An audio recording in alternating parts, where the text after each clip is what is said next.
Hi, my name is Ben Win and I love cars and I love car stories, and today I want to introduce you to the most pointless and irritating car I have ever driven. Well, actually I think second most irritating, but definitely most pointless. The most irritating car I've ever driven is the Toyota Duet. That car is so annoying. It has an engine that's smaller than a border. It rattles like a popcorn machine. But I can see its point because it was made as a point A to point B car that has good fuel economy, and in that sense it kind of had a proposition, right?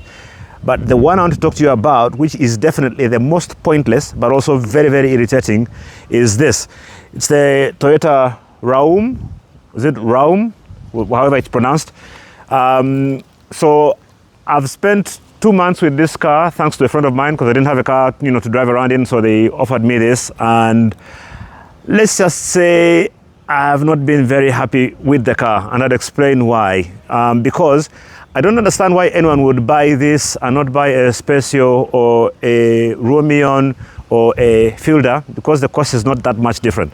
There's a couple of things that have really pissed me off about this car, and I'm going to explain them to you. But the first thing that you notice about this car is that it's supposed to have automatic doors, right? So you open and then the door opens, you touch it and the door closes itself, right?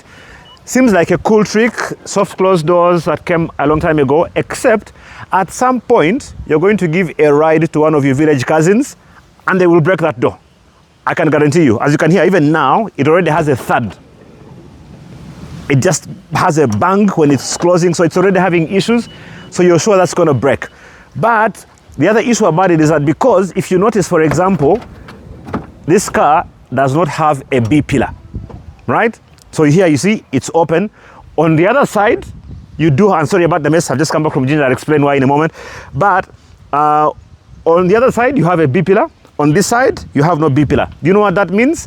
Structure, that's going to be an issue. At some point, it begins to rattle. Things begin to just become a bit of a mess. And then also, because of how big the B pillar is, you have a blind spot. So I know that there are many people who drive Raums who have had accidents, and you think it's your fault when it's actually because you just had very poor visibility because of how big this B pillar is. So that's number one.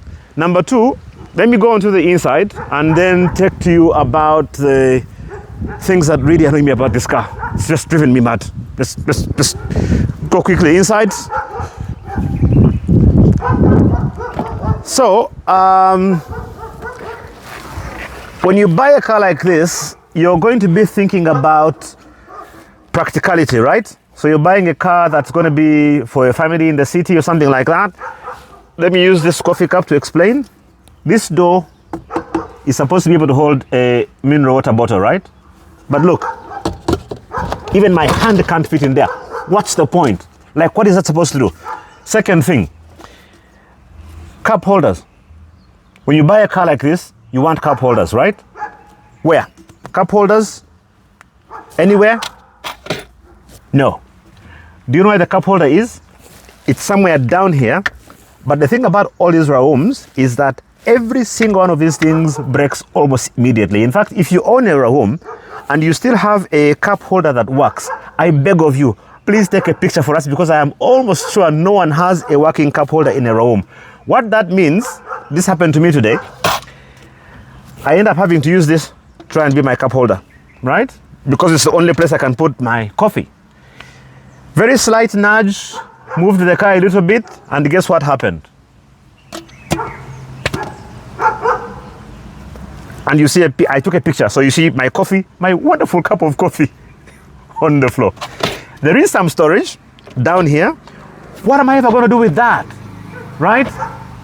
What am I, like, am I going to put towels and underwear in that? Okay? But in terms of space, okay, fine. But I can get the same space in a Spacio. I can get the same space in a Romion. I can get almost as much space in a Fielder. So why would I want to buy this car?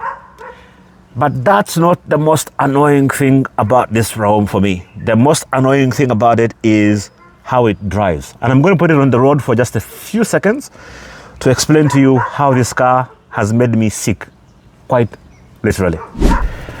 The most annoying thing about this car is the rattling on the inside of here. So I've just come back from Ginger, from the National E-Mobility Expo at Kira Motors.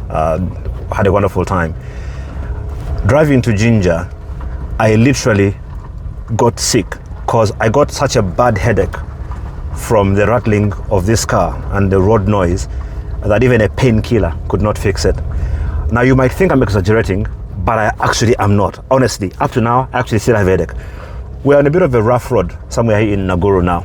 And what I'm going to do is I'm going to be silent and see if you can pick up just the different kind of rattles that are going on in this car. Okay, ready? Okay, let me try and pick up the speed a little bit.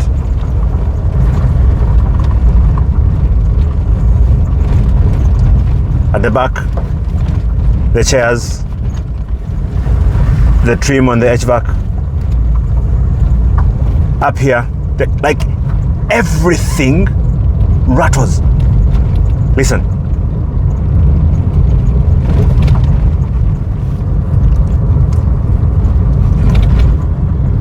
I still have a headache.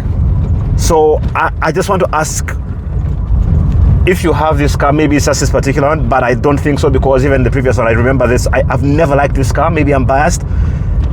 I just don't see the point of why you would buy this and not spend the same money on buying either a Special or a Romion or a Fielder, which is much better to drive. In fact, in terms of driving, this thing makes a Fielder look like a Porsche. Really, it's just, it's boring. It's just, anyway, next week, I'm hoping to drive one of the new Chinese cars to find out if they are worth the hype that they've been talking about. So hopefully you can join me on that one. If you do have a Raum, share your thoughts on what you think. Till then, let me suffer with my headache. Bye.